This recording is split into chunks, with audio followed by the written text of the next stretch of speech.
प्रशांत महासागर सन 1942। अमेरिकी नौसेना के करीब 2000 जवानों का एक विशाल हवाई दल जापान पर हमले की तैयारी में लगा था।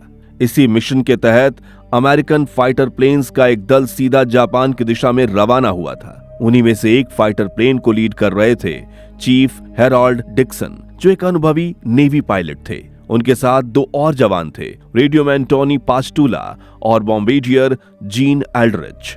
उनका प्लेन विशाल प्रशांत महासागर के ऊपर हवा को चीरते हुए तेजी से आगे बढ़ रहा था। तभी एल्ड्रिच ने देखा कि रडार पर आ रहे सिग्नल गायब हो गए हैं। ये बात उसने तुरंत पायलट सीट पर बैठे हेरल्ड को बताई, पर उसकी तरफ से कोई जवाब नहीं आया। लेकिन जब पास्टूला ने हेरल्ड के सीट के पीछे 2 बार नॉक किया तो फिर उसने कहा, साथियों, सिग्नल गायब हो गया है, पर अब हम कुछ नहीं कर सकते। इस वक्त हमें हवा के रुख और समंदर की लहरों के हिसाब से ही प्लेन को उड़ाना होगा। हेरल्ड के कहने पर पास्टूला ने अपने रीडिंग डिवाइस को देखकर हेरल्ड को बताया कि समंदर की लहरों के हिसाब से सही दिशा ईस्ट है। ये पता चलने पर हेरल्ड ने प्लेन को पूर्व दिशा की तरफ मोड़ दिया। कुछ देर बाद हेरल्ड की नजर इंडिकेटर पर गई। उसने देखा कि प्लेन का फ्यूल लगभग खत्म हो चुका है। जहाज किसी भी वक्त क्रैश कर सकता है। उसने तुरंत अपने साथियों से कहा, बॉयज तैयार हो जाओ, फ्यूल खत्म होने से पहले हमें इमरजेंसी वाटर लैंडिंग करनी होगी। जल्दी से जरूरी चीजें इकट्ठी कर लो। हेरल्ड ने बिना किसी देरी के विमान को समंदर में उतार दिया और किसी तरह तीनों पानी में गिरते विमान से बाहर निकल आए। हेरल्ड ने अपने साथ रबर की बनी एक राफ्ट रखी थी, जिसमें हवा भरकर उसे नाव की शक्ल दी जा सकती थी। इस डरावने समंदर में ये राफ्ट ही उनकी जान बचा सकती थी। हेरल्ड ने तुरंत राफ्ट वाले बैग को बाहर निकाला। हवा भरते ही वो बैग फैलकर राफ्ट की शक्ल में बदल गया। अब उसका इस्तेमाल बोट की तरह किया जा सकता था, लेकिन किसी के अंदर बैठने से पहले ही समंदर की तेज लहरों ने राफ्ट को पलट दिया। काफी मशक्कतों के बाद वे तीनों राफ्ट को सीधा कर उस पर चढ़ने में कामयाब रहे। राफ्ट में तीनों लोगों के हिसाब से जगह काफी कम थी, इसलिए तीनों सिमट कर लेट गए। बातचीत के दौरान हेरल्ड ने बताया कि रेस्क्यू टीम सुबह तक उन्हें रेस्क्यू करने आ जाएगी। अगली सुबह जागने के बाद हेरल्ड, पास्टूला और एल्ड्रिच बड़ी ही उम्मीद के साथ रेस्क्यू टीम का इंतजार करने लगे। काफी देर तक इंतजार करने के बाद भी उन्हें उम्मीद की कोई भी किरण दिखाई नहीं दी। तभी अचानक एल्ड्रिच को दूर आसमान में रेस्क्यू टीम का एक प्लेन नजर आया। हेरल्ड ने बताया कि ये नेवी रेस्क्यू प्लेन है, ये उन्हें ढूंढने आया होगा। हेरल्ड ने कहा, हमें उन्हें इशारा करके बताना होगा कि हम यहाँ हैं, वरना वे निकल जाएंगे। पास्टूला, एल्ड्रिच, जल्दी करो, पैराशूट और फायर फ्लेम का इस्तेमाल करके रेस्क्यू टीम का ध्यान खींचो। एल्ड्रिच और पास्टूला ने बताया कि कल रात फाइटर प्लेन से निकलते वक्त उनसे ये चीजें छूट गई थीं। अब उनके पास कुछ भी नहीं था जिससे वो पायलट को अपनी मौजूदगी का सिग्नल दे सकें। वो काफी देर तक चीखते चिल्लाते रहे, पर रेस्क्यू प्लेन उनकी नजरों से ओझल हो गया। प्लेन अब जा चुका था। ये देखकर तीनों की उम्मीदों पर फिर से पानी फिर गया। वे निराश होकर राफ्ट पर ही बैठे रह गए। एल्ड्रिच ने कहा, हो सकता है कि उन्होंने हमें देखा हो और अब मदद लाने गए हों। हेरल्ड ने उसे जवाब दिया, उन्होंने हमें देखा ही नहीं और अब वो वापस भी नहीं आने वाले, क्योंकि युद्ध के दौरान रेस्क्यू प्लेन्स एक ही जगह पर दोबारा नहीं आते। उनके पास अब ना तो कोई जरूरी औजार थे और ना ही खाने पीने का सामान। वे विशाल समुद्र के बीचों बीच फंसे थे, जहां उन्हें बचाने अब कोई भी नहीं आने वाला था। हालात को देखते हुए हेरल्ड ने एल्ड्रिच और पास्टूला से कहा, हम अब मौत के मुंह में हैं, इसलिए हमें अब हर कदम बेहद सोच समझकर उठाना होगा। अगर जिंदा रहना है तो मैं जो भी ऑर्डर दूं, तुम दोनों को मानना होगा। दोनों ही हेरल्ड की बातों से सहमत हो गए। हेरल्ड ने फिर आगे कहा, ठीक है, अब देखते हैं कि हमारे पास क्या क्या है। जो भी है सब निकालो और मेरी शर्ट पर रखो। पास्टूला और एल्ड्रिच के पास बंदूक, छुरी, रस्सी और ऐसी ही कुछ और भी चीजें थीं। पास्टूला को एक वाटर बैग भी मिला। ये देखकर सभी के चेहरे पर चमक आ गई, पर उन्होंने देखा कि उसमें एक भी बूंद पानी नहीं है। सारे सामान को देखने के बाद हेरल्ड ने कहा, हमें राफ्ट पर सामान कम से कम रखना होगा, इसलिए हमें अपने जूते भी समंदर में फेंक देने चाहिए। एल्ड्रिच और पास्टूला ने अपने जूते पानी में ही छोड़ दिए, पर हेरल्ड ने अपने जूते नहीं फेंके। इससे पहले कि वो कुछ पूछते, हेरल्ड ने कहा, शायद एक आदमी को अपने जूते रख लेने चाहिए। अगर किसी तरह हम किनारे पर पहुंच गए तो चलने के लिए जूते तो रहेंगे। रात होने पर तीनों ने मिलकर तय किया कि वे बारी बारी से जागकर समंदर पर नजर रखेंगे, ताकि किसी जहाज या मदद का संकेत दिखे तो वो दोबारा न चूक जाएं। पहरे पर पहले एल्ड्रिच गया, उसके बाद हेरल्ड ने निगरानी की कमान संभाली। पर घंटों बैठे रहने के बाद भी उन्हें समंदर की खामोश लहरों के अलावा कुछ भी नहीं दिखा। अगली सुबह हैरल्ड के बाद अब पास्टुला पहरे पर था। उसे भी अब तक कुछ भी नजर नहीं आ रहा था।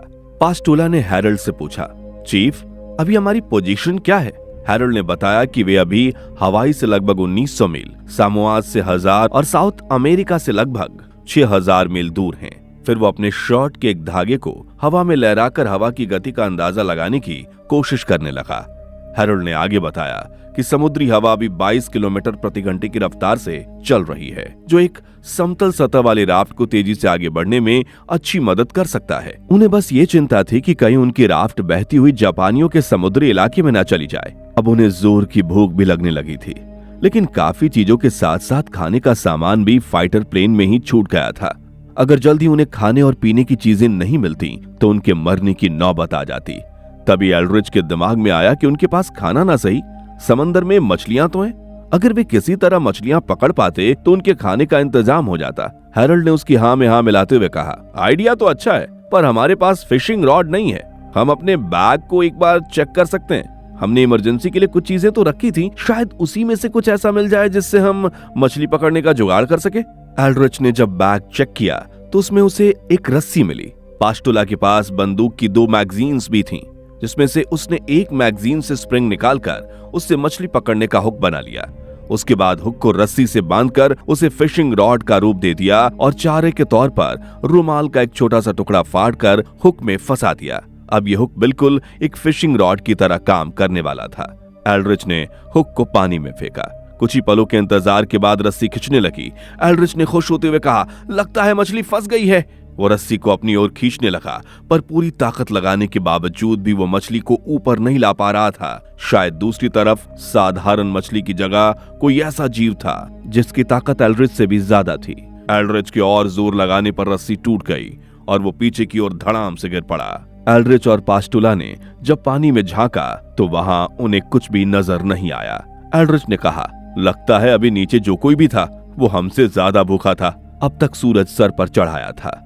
तेज धूप और भूख ने तीनों को बेहाल कर दिया था। हैरल्ड और पास्टुला ने अपने अपने टी शर्ट सर पर डाले थे ताकि धूप से बच सकें। दूसरी ओर एल्ड्रिच चुपचाप फिशिंग लाइन पानी में डालकर मछली के फंसने का इंतजार कर रहा था। इसी दौरान पास्टुला ने मुस्कुराते हुए कहा, मुझे लगा था कि मैं कोई मेडल मिलने वाला काम कर रहा हूँ, लेकिन राफ्ट में बैठे बैठे भूख से मरना कोई बहादुरी नहीं। इस पर हैरल्ड ने मुस्कुराते हुए कहा, मेडल? ऊपर वाले से दुआ करो कि वापस जाकर हमें फाइटर प्लेन का हर जाना ना भरना पड़े। इसी तरह 5 दिन और गुजर गए। अभी तक उन्होंने ना कुछ खाया था और ना ही कुछ पिया था। अचानक हैरल्ड को याद आया कि उसकी जेब में एक पेंसिल है। उसने झट से पेंसिल निकाली और अपनी लाइफ जैकेट पर कुछ रेखाएं खींचने लगा। एल्ड्रिच और पास्टुला हैरानी से उसे देखने लगे। हैरल्ड चुपचाप लाइफ जैकेट पर नक्शा बनाने लगा। एल्ड्रिच और पास्टुला ने देखा कि हैरल्ड लाइफ जैकेट पर नक्शा बना रहा है। कुछ पलों के बाद उसने एल्ड्रिच और पास्टुला को वो नक्शा दिखाया। नक्शे में एक बिंदु की तरफ इशारा करते हुए हैरल्ड ने कहा, देखो, इस वक्त हम यहाँ फंसे हैं। हैरल्ड ने नक्शे पर आगे की ओर इशारा करते हुए कहा, इस जगह कुछ छोटे छोटे द्वीप हैं जो हमारे सबसे करीब हैं। अगर हमारी राफ्ट इसी रफ्तार से चलती रही तो शायद हम वहां तक पहुंच सकते हैं। हो सकता है कि वहां पहुंचने के बाद हमें कुछ मदद मिल जाए। पास्टुला ने घबराते हुए कहा, अगर हवा अपनी दिशा बदलती रही तो हम वहां कभी नहीं पहुंच पाएंगे। हैरल्ड ने थोड़ा सोचते हुए आगे कहा, यह नक्शा तभी काम आएगा जब हम हवा के उल्टे बहाव के दौरान राफ्ट को काबू में रख पाएंगे। हैरल्ड ने तुरंत एल्ड्रिच को ऑर्डर दिया कि वो राफ्ट पर लगी रस्सी को खोले। इसके बाद उसने पास्टुला की ओर देखते हुए कहा कि वो बैग में पड़े तार से एक फ्रेम बनाए जिससे राफ्ट पानी में मुड़े नहीं। दोनों ने हैरल्ड के ऑर्डर के हिसाब से काम करना शुरू किया। उन्होंने रस्सी का एक सिरा राफ्ट से मजबूती से बांधे रखा, जबकि दूसरा सिरा पास्टुला के बनाए तार के फ्रेम से जोड़कर पानी में दूर फेंक दिया। वो फ्रेम अब उनके लिए एक सी एंकर का काम कर रहा था। दरअसल समुद्री हवाएं अगर उल्टी दिशा में बहती तो वो अपने साथ राफ्ट की दिशा भी बदल सकती थीं। ऐसे में सी एंकर ही राफ्ट को स्थिर रखने वाला था। फिर जब हवा सही दिशा में बहने लगती तो सी एंकर को उठा लिया जाता ताकि राफ्ट आगे बढ़ सके। थोड़ी देर बाद हवाएं सही दिशा में बहने लगीं। एल्ड्रिच और पास्टुला ने मिलकर सी एंकर को समुद्र से बाहर खींच लिया। हैरल्ड ने उनसे कहा, साथियों, फिलहाल तो हवा सही दिशा में चल रही है, बस थोड़ी बारिश हो जाती तो पीने के पानी का इंतजाम हो जाता। समुद्र का ये खारा पानी हम पी नहीं सकते। उस अथाह समुद्र के बीच उम्मीद की हर रोशनी धुंधली पड़ चुकी थी। थक हार कर वे ऊपर वाले से बारिश की दुआ करने लगे। पानी के बिना उनका बच पाना लगभग नामुमकिन था। उसी रात एल्ड्रिच और पास्टुला गहरी नींद में सो रहे थे। हेराल्ड उस वक्त पहरे पर था। अचानक से तेज बारिश होने लगी। इस वजह से एल्ड्रिच और पास्टुला भी जाग गए। तेज बारिश होती देख तीनों खुशी से झूम उठे। शायद ऊपर वाले ने उनकी पुकार सुन ली थी। उसके बाद उनके हाथ जो लगा, जूते, टोपी, पानी की थैली, उन सभी में उन्होंने बारिश का पानी इकट्ठा कर लिया। अगले दिन एल्ड्रिच फिर से पानी में हुक डालकर मछलियों का इंतजार कर रहा था, पर अब तक उसके हाथ कुछ भी नहीं लग पाया था। उसके सब्र का बांध अब टूटने लगा था। उसे समझ आ चुका था कि इस फिशिंग रॉड से अब कोई मछली हाथ नहीं आएगी। पेट की आग बुझाने के लिए उसे कोई दूसरा तरीका अपनाना ही होगा। यही सोचकर उसने अपनी जेब से पॉकेट नाइफ निकाल ली। एल्ड्रिच को ऐसा करते देख हेराल्ड सतर्क हो गया। उसने तेज आवाज में कहा, चाकू वापस रखो एल्ड्रिच, वरना तुम राफ्ट में छेद कर दोगे। लेकिन भूख से पागल एल्ड्रिच को बस मछली और उसका मांस दिख रहा था। उसने हेराल्ड की एक न सुनी और पानी में लगातार चाकू चलाने लगा। तभी उसका चाकू किसी चीज में धंस गया। एल्ड्रिच घबरा गया। उसे लगा कि उसने राफ्ट में चाकू मार दिया है। उसने हेराल्ड की तरफ देखते हुए कहा, चीफ, एक सख्त चीज में मेरी चाकू धंस गई है। लगता है मैंने राफ्ट में छेद कर दिया है। यह सुनकर हेराल्ड के पसीने छूट गए। उसने एल्ड्रिच को चाकू ना निकालने की सलाह दी, लेकिन तभी एल्ड्रिच को महसूस हुआ कि जिस चीज में उसका चाकू धंसा है वो जोर से हिल रही है। एक पल में वो समझ गया कि ये जरूर कोई जिंदा चीज या मछली है। उसने तुरंत झटके से अपना हाथ राफ्ट के अंदर खींच लिया, जिससे वो चीज सीधे सोए हुए पास्टुला पर जा गिरी। ये चीज कुछ और नहीं बल्कि एक छोटी शार्क थी। पास्टुला घबराकर झटके से जाग गया और बिना कुछ सोचे समझे उस शार्क को जोर से पकड़ लिया। हेराल्ड ने भी उस शार्क को कसकर दबोच लिया। एल्ड्रिच बिना एक पल गवाए अपनी पूरी ताकत से शार्क पर चाकू का ताबड़तोड़ वार करने लगा। चाकू के वार से कुछ ही सेकंड्स में उस शार्क ने दम तोड़ दिया। एल्ड्रिच ने जब शार्क का पेट चीरा तो उसके पेट के अंदर से ढेर सारी मछलियां भी निकल आईं जो उस शार्क ने खाया था। फिर तीनों जानवरों की तरह उन मछलियों को कच्चा ही खाने लगे। हेराल्ड ने कुछ मांस के टुकड़े अपने मोजे में भर लिए ताकि अगले 1-2 दिन तक भूख लगने पर वो इन्हीं से काम चला सके। शार्क को चीरने फाड़ने की वजह से राफ्ट के अंदर उसका खून फैल गया था। एल्ड्रिच और पास्टुला ने मिलकर राफ्ट की सफाई की और जितना खून बचा था उसे वापस समंदर में फेंक दिया। पर ऐसा करते ही एल्ड्रिच ने देखा कि उनके राफ्ट के चारों ओर दर्जनों शार्क मछलियां इकट्ठी हो गईं और उनके चक्कर काटने लगीं। उसने घबराकर हेराल्ड और पास्टुला को चिताया। हेराल्ड ने उन्हें बताया, पानी में फैले खून की गंध ने शार्क्स को अपनी तरफ खींच लिया है, क्योंकि शार्क मीलों दूर से भी खून की गंध पहचान लेती हैं। वे अब हमारा शिकार करना चाहती हैं, इसलिए आगे से हमें सावधान रहना होगा। शार्क के डर से तीनों चुपचाप राफ्ट में बैठे रहे। आधी रात के वक्त हेराल्ड सतर्क होकर समुद्र पर पैनी नजर रखे हुए था, जबकि पास्टुला और एल्ड्रिच सो रहे थे। उसी दौरान अचानक एल्ड्रिच की नींद खुल गई। वो समंदर के पानी से अपना चेहरा धोने लगा, पर अगले ही पल उसके मुंह से दर्दनाक चीख निकल गई। दरअसल राफ्ट के नीचे एक शार्क घात लगाए घूम रही थी और मौका मिलते उसने एल्ड्रिच का हाथ दबोच लिया, पर एल्ड्रिच ने पूरी ताकत लगाकर अपना हाथ छुड़ा लिया। पर तब तक उसका हाथ बुरी तरह से जख्मी हो गया था। उसकी चीख सुनते ही पास्टुला घबरा गया और बिना कुछ सोचे समझे समंदर की ओर अंधाधुंध गोलियां चलाने लगा। हेराल्ड ने तुरंत चिल्लाकर कहा, रुको पास्टुला, बंद करो ये सब। हेराल्ड ने देखा शार्क के हमले से एल्ड्रिच के हाथ पर गहरा जख्म हो गया है। उसने बिना देरी के उसके घाव पर रुमाल कसकर बांध दिया ताकि खून बहना रुक सके। भूखमरी और मदद के इंतजार में काफी दिन बीत चुके थे, लेकिन अब तक ना कोई मदद आई थी, ना ही कोई किनारा मिला था। वो बिना खाना और पानी के इतने कमजोर हो चुके थे कि उन्हें दिमागी भ्रम भी होने लगा था। ऐसे ही 15 दिन और बीत गए। पास्टुला बैठकर बड़े ही गौर से अपनी बंदूक को घूरे जा रहा था। एल्ड्रिच ये देखकर डर गया कि कहीं वो खुद पर या किसी और पर गोली न चला दे, इसलिए उसने पास्टुला से बंदूक मांगी। पास्टुला एल्ड्रिच का डर समझ गया।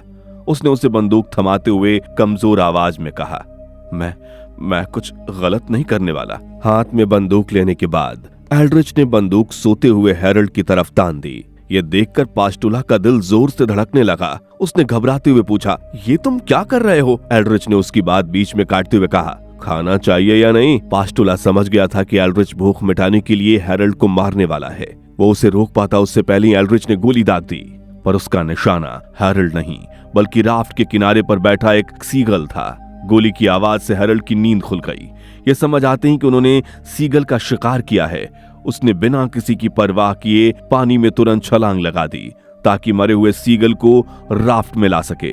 वो लहरों से जूझते हुए उस तक पहुंचा, पर जैसे ही हैरल्ड ने सीगल को पकड़ा, सामने से एक बड़ी शार्क आती नजर आई। पास्टोला और एल्ड्रिच ने शार्क को देख लिया था। एल्ड्रिच ने चिल्लाकर कहा, चीफ जल्दी कीजिए, आपके पीछे शार्क आ रही है। हैरल्ड सीगल को पकड़े हुए बेतहाशा तैरकर राफ्ट की तरफ आने की कोशिश करने लगा। एक तरफ भूख थी तो दूसरी तरफ मौत। एल्ड्रिच ने हैरल्ड की तरफ तेजी से बढ़ती शार्क पर गोली चलाने की कोशिश की, पर उसका स्लाइड जाम हो गया। शार्क अब हैरल्ड के काफी करीब पहुंच चुकी थी, पर इससे पहले कि वो हैरल्ड को अपनी चपेट में लेती, एल्ड्रिच और पास्टोला ने उसे खींचकर राफ्ट पर चढ़ा दिया। इसके बाद सभी ने राहत की सांस ली। कई दिनों के भूखे एल्ड्रिच, पास्टोला और हैरल्ड ने सीगल के मांस से अपनी भूख मिटाई। 20वें दिन। मौत और भूख से जूझते हुए 20 दिन गुजर चुके थे। हैरल्ड गहरी नींद में बोट में लेटा हुआ था। अचानक से उसकी नींद खुल गई। उसने देखा भूख और प्यास से बेहाल एल्ड्रिच और पास्टोला दोनों गहरी नींद में पड़े हैं, जबकि उसने उन्हें बारी बारी से पहरा देने के लिए कहा था। यह देखकर हैरल्ड झल्ला गया। उसने दोनों को जगाकर जोर की डांट लगाई, लेकिन हैरल्ड का इस तरह चिल्लाना एल्ड्रिच को बिल्कुल भी पसंद नहीं आया। उसने कहा, पिछले 2 दिनों से हवा चली नहीं रही, राफ्ट वहीं के वहीं अटकी है, ऐसे में पहरा देने का क्या फायदा। एल्ड्रिच के बर्ताव ने हैरल्ड के गुस्से को और भड़का दिया। दोनों के बीच तेज बहस छिड़ गई। एल्ड्रिच ने हैरल्ड पर इल्जाम लगाया कि वे इस विशाल समुद्र में उसकी वजह से फंसे हैं, क्योंकि उसने विमान को गलत दिशा में उड़ाया था। वे इस वक्त कहां है कोई नहीं जानता। उसके नक्शे और दिशा का पूरा हिसाब सिर्फ हैरल्ड के अनुमान पर टिका था। एल्ड्रिच ने गुस्से में हैरल्ड पर चिल्लाते हुए कहा, हमें तुमने इस विशाल समंदर में गुम कर दिया है, यही मेहरबानी की है तुमने हैरल्ड। ये सुनकर हैरल्ड को उस दिन की याद आ गई जब वे विमान में थे और दिशा भटक गए थे। दरअसल उस दिन हैरल्ड का जब विमान उड़ रहा था तो तेज गर्मी और थकान की वजह से कुछ देर के लिए उसकी आंख लग गई थी। हैरल्ड से यही सबसे बड़ी गलती हुई। वो उस पॉइंट से आगे निकल गए थे जहां उन्हें विमान की दिशा बदलनी थी, और जब तक हैरल्ड ने विमान को मोड़ा तब तक बहुत देर हो चुकी थी। विमान का ईंधन खत्म हो गया और उन्हें इमरजेंसी लैंडिंग करनी पड़ी। हैरल्ड ने भारी मन से ये बात पास्टोला और एल्ड्रिच को बताई। उसके चेहरे पर अफसोस साफ झलक रहा था।